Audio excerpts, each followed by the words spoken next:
ಕನ್ನಡ ಇಂಡಸ್ಟ್ರಿಗೆ ಏನೋ ಒಂದು ಗ್ರಹಚಾರ ಬರ್ತಿದೆ, ಹಾಗೆ ಹೀಗೆ ಕನ್ನಡ ಇಂಡಸ್ಟ್ರಿ ಮುಚ್ಚೋಗತ್ತೆ, ದರ್ಶನ್ ಜೈಲಿಗೆ ಹೋದ ನಂತರ ಕನ್ನಡ ಇಂಡಸ್ಟ್ರಿಯ ಕಥೆನೇ ಮುಗೀತು ಅಂತ ಹೇಳಿ ಹಲವಾರು ಜನ ಮಾತಾಡ್ಕೋತಾ ಇದ್ರು. ಸೊ ಹಿರಿಯ ಕಲಾವಿದರು ಕೂಡ ಕಣ್ಣೀರನ್ನ ಹಾಕುವಂತ ಪರಿಸ್ಥಿತಿ ಬಂದ್ಬಿಟ್ಟಿತ್ತು. ಆದ್ರೆ ದುನಿಯಾ ವಿಜಿ ಅಭಿನಯದ ಭೀಮಾ ಸಿನಿಮಾ ದೊಡ್ಡ ಮಟ್ಟಕ್ಕೆ ಜನರನ್ನ ಥಿಯೇಟರ್ಗೆ ಕರೆಸುವಂತಹ ಕೆಲಸವನ್ನ ಮಾಡ್ತು. ಹೌಸ್ಫುಲ್ ಆಗಿ ಥಿಯೇಟರ್ಗಳು ತುಂಬುವಂತಹ ಕೆಲಸವನ್ನ ಭೀಮಾ ಸಿನಿಮಾ ಮಾಡ್ತು. ಇದರ ಬೆನ್ನಲ್ಲೇ ರಿಲೀಸ್ ಆದಂತಹ ಕೃಷ್ಣಂ ಪ್ರಣಯ ಸಖಿ ಕೂಡ ಅದ್ಭುತ ರೆಸ್ಪಾನ್ಸ್ ಅನ್ನ ತಂದು ಕೊಡ್ತು. ಭೀಮಾ ಸಿನಿಮಾ ಫ್ಯಾಮಿಲಿ ಕುತ್ಕೊಂಡು ನೋಡುವಂತಹ ಸಿನಿಮಾ ಆಗದೆ ಇದ್ರೂ ಕೂಡ ಒಳ್ಳೆಯ ಮೆಸೇಜ್ ಇದ್ದ ಕಾರಣ ಹಲವಾರು ಜನ ಬಂದು ನೋಡಿದ್ರು. ಆದ್ರೆ ಫ್ಯಾಮಿಲಿ ಕುತ್ಕೊಂಡು ನೋಡುವಂತ ಸಿನಿಮಾ ಒಂದು ಬೇಕಿತ್ತು. ಜೊತೆಗೆ ಬಂದಂತಹ ಕೃಷ್ಣಂ ಪ್ರಣಯ ಸಖಿ ಇದನ್ನ ಫುಲ್ಫಿಲ್ ಮಾಡ್ತು.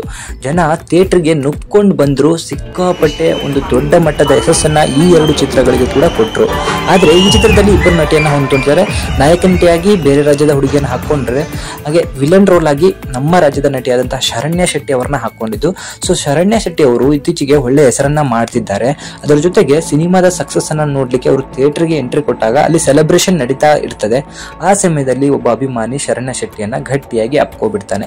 ಅದನ್ನ ಇವರು ದೊಡ್ಡ ಮಟ್ಟಕ್ಕೆ ತೆಗೆದುಕೊಂಡು ಹೋಗದೆ ದೊಡ್ಡ ಒಂದು ಆಶ್ಚರ್ಯವಾಗಂತ ನೋಡ್ತಾರೆ. ಬಟ್ ಅಲ್ಲಿದ್ದಂತಹ ಬಾಡಿಗಾರ್ಡ್ಸ್ ಅವನ್ನ ದೂರ ತಳ್ಳಿಬಿಟ್ಟು ಆ ಎಂಜಾಯ್ಮೆಂಟ್ ಅನ್ನ ಮುಂದುವರಿಸಿಕೊಂಡು ಹೋಗಿ ಸಿನಿಮಾ ಸಕ್ಸಸ್ ಅನ್ನ ದೊಡ್ಡ ಮಟ್ಟದಲ್ಲಿ ಎಂಜಾಯ್ ಮಾಡ್ತಿದ್ದಾರೆ.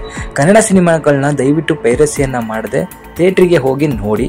ಇದಾದ ನಂತರ ನೀವು ಹೋಗ್ಲಿಕ್ಕೆ ಆಗದೆ ಇದ್ರೂ ಕೂಡ ಈಗ OTTಯಲ್ಲಿ ಈ ಸಿನಿಮಾಗಳು ಬರೋವರೆಗೂ ಕಾಯಿರಿ.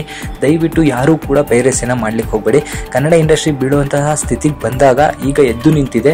ಸುದೀಪ್ ಅವರು ಕೂಡ ಯಾರ್ಯಾರು ನೋಡಲ್ಲ ಅವರಿಗೆ ಇಂಡೈರೆಕ್ಟ್ ಆಗಿ ಒಂದು ಟಾಂಗನ್ನ ಕೊಟ್ಟಿದ್ದಾರೆ. ನೋಡದೇ ಇರೋರು ನೋಡೋದು ಬೇಡ, ಯಾರು ನೋಡ್ತಾರೆ ಅವರಿಗೋಸ್ಕರ ಸಿನಿಮಾ ಮಾಡೋಣ. ಸಿನಿಮಾ ಚೆನ್ನಾಗಿದ್ರೆ ಕನ್ನಡದ ಜನ ಖಂಡಿತ ನಿಮ್ಮ ಕೈಯನ್ನ ಹಿಡಿತಾರೆ.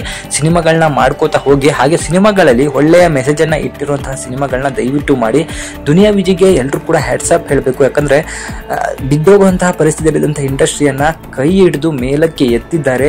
ಪ್ಯಾನ್ ಇಂಡಿಯಾ ಸಿನಿಮಾಗಳು ಮಾತ್ರ ಗೆಲ್ಲೋಲ್ಲ, ಒಳ್ಳೆಯ ಒಂದು ಮೆಸೇಜ್ ಇರುವಂತಹ ಸಿನಿಮಾಗಳು ಕೂಡ ಕನ್ನಡ ಪ್ರೇಕ್ಷಕರ ಮನನ ಗೆಲ್ದು ಒಳ್ಳೆಯ ದುಡ್ಡನ್ನ ಮಾಡುತ್ತೆ ಅಂತ ಹೇಳಿ ಅದ್ರ ಮೂಲಕ ಅವರು ತಿಳಿಸ್ಕೊಟ್ಟಿದ್ದಾರೆ.